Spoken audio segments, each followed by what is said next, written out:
বাধ্য হয়েছে।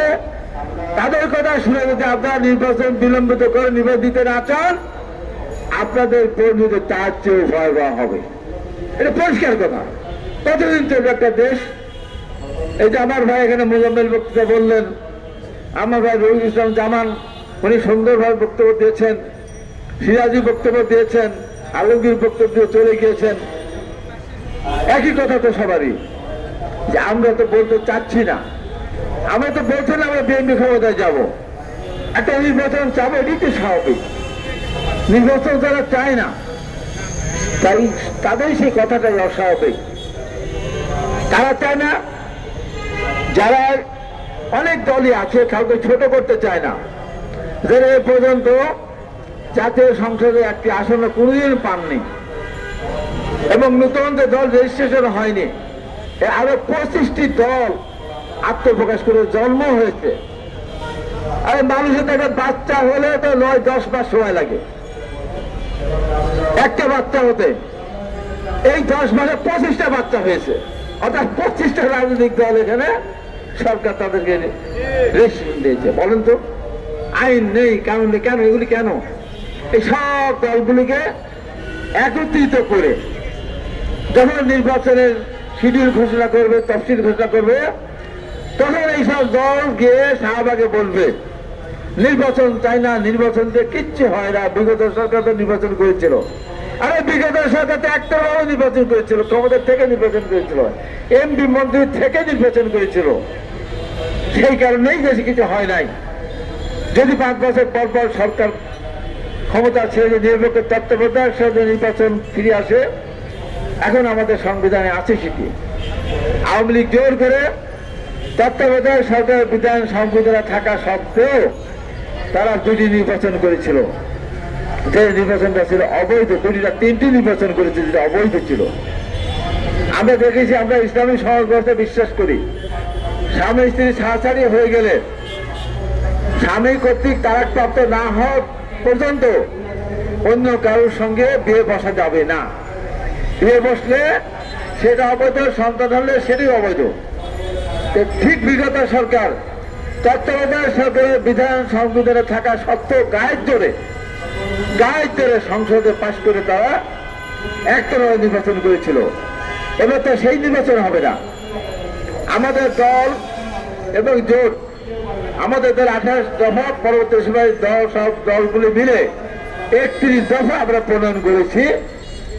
আমরা জয়লাভ করলে আগামী দিনে দেশটা যেন সুন্দরভাবে পরিচালিত হয়, কোন ফ্যাসিস্টের যেন জন্ম হতে না পারে, সেই কারণে 31 দফার মধ্যে আছে পরপর 2বারের বেশি কেউ প্রধানমন্ত্রী হতে পারবেন না। প্রধানমন্ত্রীর সাথে রাষ্ট্রপতির ক্ষমতার ভারসাম্য রাখা হবে। কেউ ক্ষমতায় গিয়ে জনগণের সাথে প্রতারণা করতে পারবে না, জনগণের স্বার্থের বাইরে যেতে পারবে না, কারণ 5 বছর পর ক্ষমতা ছেড়ে দিয়ে নির্বাচন করতে হবে। আর এই দেশের বিচারপতিরা যে অন্যায় করেছে, দেশটি বেগম খালেদা জিয়াকে অন্যায়ভাবে সাজা দিয়েছে, পৃথিবীর কোন আদালত 1 সেকেন্ডের জন্য সাজা দিত না। অথচ তাকে বেগম খালেদা জিয়াকে প্রথমে 5 বছর সশ্রম কারাদণ্ড, 10 লক্ষ টাকা জরিমানা, পৃথিবীর সারা আইন কানুনকে অবাক করে দিয়ে উচ্চ আদালতে গিয়ে দেশটির বেগম খালেদা জিয়ার সাজা 5 বছর থেকে বেরিয়ে 10 বছর হলো। আমাদের নেতা জনাব তারেক রহমানকে একটি মানি লন্ডারিং মামলা সাজা দিয়েছিল, বিচার হয়েছিল তার বিরুদ্ধে। নিম্ন আদালত সাজা দেয়নি, নির্দেশে খালাস দিয়েছিল, কারণ সেখানে কোন ঘটনা ঘটেনি।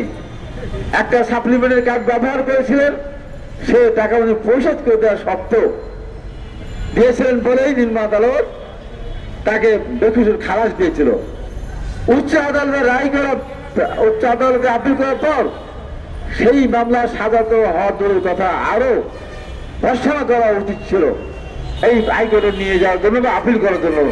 আমরা কি দেখলাম, তারেক রহমানের 10 বছরের সাজা দিয়ে দেওয়া হলো, 20 কোটি টাকা জরিমানা করা হলো। এই সমস্ত বিচারপতিরা এই কাজগুলি কেন করেছে? কারণ তারা আওয়ামী লীগ দ্বারা, সংসদ দ্বারা তারা নির্বাচিত হতো, অ্যাপয়েন্টমেন্ট হতো তাদের, এবং অভিশংসন হলেও সংসদের মাধ্যমে হতে হবে, যে কারণে ভয় পেত। হওয়ার সময় দরকার সরকারকে, এবং অভিসংসন হওয়ার ক্ষেত্রে সরকার যদি করে তাহলে বা তার থাকার কোনো সুযোগ নাই। সেই কারণে আমাদের নেতা, আমাদের দল, আমাদের জোট আপনার এখানে সুপ্রিম জুডিশিয়াল কাউন্সিল গঠন করেছে, যেটা রাষ্ট্রপতি জিয়া রহমান এই যুগান্তকারী এই সিদ্ধান্ত নিয়েছিলেন। অর্থাৎ সুপ্রিম জুডিশিয়াল কাউন্সিলের মাধ্যমে বিচারপতি নিয়োগ হবে এবং তাদের অপসারণ হবে।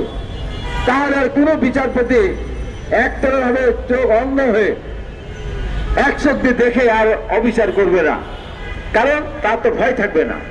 কারণ সে বিচারপতি হওয়ার সময় তার যোগ্যতা বলে বিচারপতি হবে এবং তাকে অভিশংসন করার কারো ক্ষমতা নাই সুপ্রিম জুডিশিয়াল কাউন্সিল ছাড়া, কারণ তারা যে অন্যায় না করে তারাও তাকে অভিশংসন করবেন না।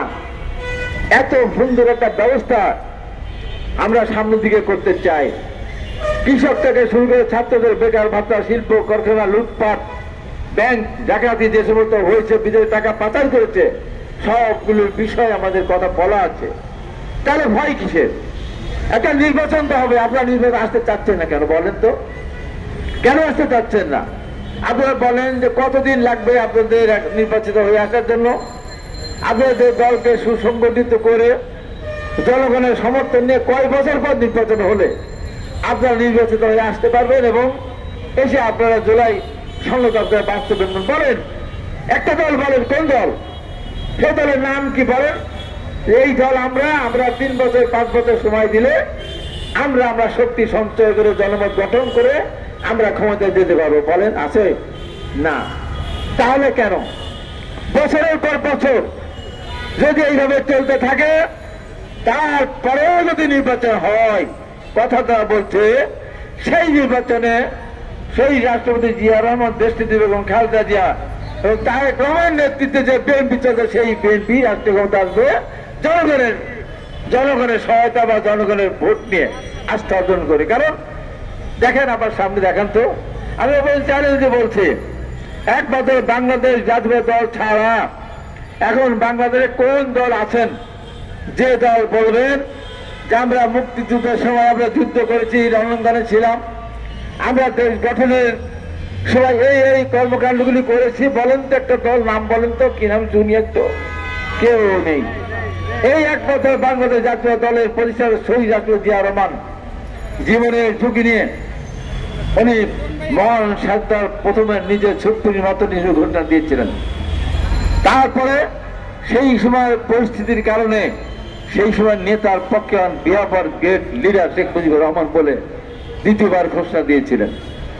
তারপরে যুদ্ধ করেছেন, সেক্টর কমান্ডার হয়েছেন, ফোর্সেস কমান্ডার হয়েছেন, বীরত্ব উপাধি পেয়েছেন, দেশ গড়েছেন, দল গঠন করেছেন। তলাবিহীন ঝুড়ি